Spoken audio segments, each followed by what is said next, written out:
എല്ലാവർക്കും നമസ്കാരം. നാടൻ രുചിയിലേക്ക് സ്വാഗതം. അപ്പോൾ അമ്മയും ആളും കൂടി ചേർന്നാണ് ഈ ചാനൽ മുമ്പോട്ട് കൊണ്ടുപോകുന്നത്. അപ്പോൾ ഇന്ന് വോയിസ് ഓവറുമായിട്ട് ഞാനാണ് എത്തിയിരിക്കുന്നത്. എനിക്കിന്ന് എന്തായാലും ഒരു ആട്ടുംകാൽ കിഴങ്ങ് എന്നുള്ളൊരു കിഴങ്ങ് എനിക്കൊരു വഴിയിൽ നിന്ന് കിട്ടിയിട്ടുണ്ടായിരുന്നു.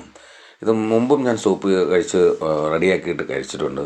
നല്ല ഗുണങ്ങളുള്ള, അതായത് വയസ്സായിരിക്കുന്ന ആളെ ചെറുപ്പക്കാരനാക്കാൻ പറ്റിയ ഗുണങ്ങൾ ഇതിനകത്തുണ്ട്. ഗൂഗിളിൽ സെർച്ച് ചെയ്താൽ മനസ്സിലാവും.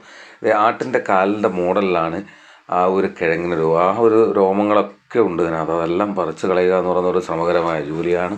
അതെല്ലാം ആളും അമ്മയും കൂടി ചേർന്ന് ഇന്നലെ തന്നെ അത് ക്ലീൻ ചെയ്ത് കുട്ടിയ പാടെ തന്നെ അത് ക്ലീൻ ചെയ്തിട്ടുണ്ട്. ഇത് സൂപ്പ് വെച്ചാണ് കഴിക്കുന്നത് കേട്ടോ. വെറും വയറ്റിൽ കഴിച്ചാൽ അത്രയും നല്ലതാണെന്ന്. ഇതിനകത്ത് ആയുർവേദ ഗുണങ്ങൾ ഒരുപാടുണ്ട്. സന്ധിവേദന, അതുപോലെ തന്നെ രോഗപ്രതിരോധ ശേഷി ഒക്കെ ഉണ്ട് എന്നാണ് പറയപ്പെടുന്നത്. പക്ഷെ ഞാനത് 2 മൂട്ടം കഴിച്ച് നോക്കിയിട്ട് എനിക്ക് അതിനുള്ള ആ ഒരു ഫീലിംഗ് കിട്ടിയിട്ടുണ്ട്. നല്ല ഉന്മേഷമാണ് കേട്ടോ ഇത് സൂപ്പ് വെച്ച് കഴിച്ചാൽ. അപ്പോൾ ഇത് ഇന്ന് സൂപ്പ് വെച്ച് കഴിക്കാനുള്ള ഇതാണ്. അപ്പോൾ രാവിലെ തന്നെ അത് വൃത്തിയാക്കി അരിഞ്ഞ് ഒരു ഇതിനകത്തേക്ക് മാറ്റണം, ബൗളിലേക്ക് മാറ്റണം. നല്ല ഭംഗിയായിട്ട് ആദ്യം തന്നെ ഇത് ചുരണ്ടി കളഞ്ഞിട്ട് കഴുകണം കേട്ടോ. കഴുകിയാൽ മാത്രമേ അതിന് വൃത്തിയാവുള്ളൂ. കുറച്ച് മണ്ണും കാര്യങ്ങളൊക്കെ, ഇത് പാറക്കെട്ടുകളിലും മറ്റ് ഈ മതിലുകളിലൊക്കെ പറ്റിപ്പിടിച്ച് വളരുന്നതാണ്. ഗൂഗിൾ സെർച്ച് ചെയ്ത് നമുക്ക് മനസ്സിലാവും. ചെടിയാണെന്ന് കാണിച്ചു തരാം. അങ്ങനെ ഇതിന് വേണ്ട ആവശ്യമായ മസാലകൾ: ജീരകം, കറുകപ്പട്ട, ഇഞ്ചി, തക്കോലം, കുരുമുളക് പൊടി, വെളുത്തുള്ളി, അങ്ങനെ എല്ലാം എടുത്ത് ഇത് അരിഞ്ഞ് വൃത്തിയാക്കി വെച്ചിട്ടുണ്ട്. പിന്നെ തക്കാളിയും ചെറിയ ഉള്ളിയാണ്. ഇത്രയും മതി. അധികം സാധനങ്ങളൊന്നും തന്നെ വേണ്ട.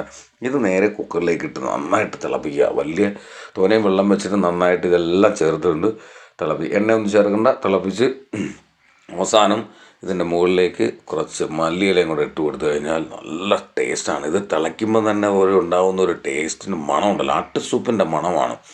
ഇത് കുടിച്ചു കഴിയുമ്പോൾ നമുക്കൊരു പ്രത്യേക ഉന്മേഷമാണ്. എന്താണെന്നറിയില്ല, നമുക്ക് കടകളിലൊക്കെ ഈ സൂപ്പിൻ്റെ പൊടിയൊക്കെ കിട്ടും. പക്ഷേ അതിൽ നിന്നൊക്കെ വ്യത്യസ്തമായിട്ട് നല്ല സൂപ്പറാണ്. ഒരു തവണയെങ്കിലും ഇത് കിട്ടിക്കഴിഞ്ഞാൽ നിങ്ങൾ സൂപ്പ് വെച്ച് കഴിക്കണം. യൗവനത്തിനെ തിരിച്ചു പിടിക്കാൻ പറ്റിയ സാധനമാണ്.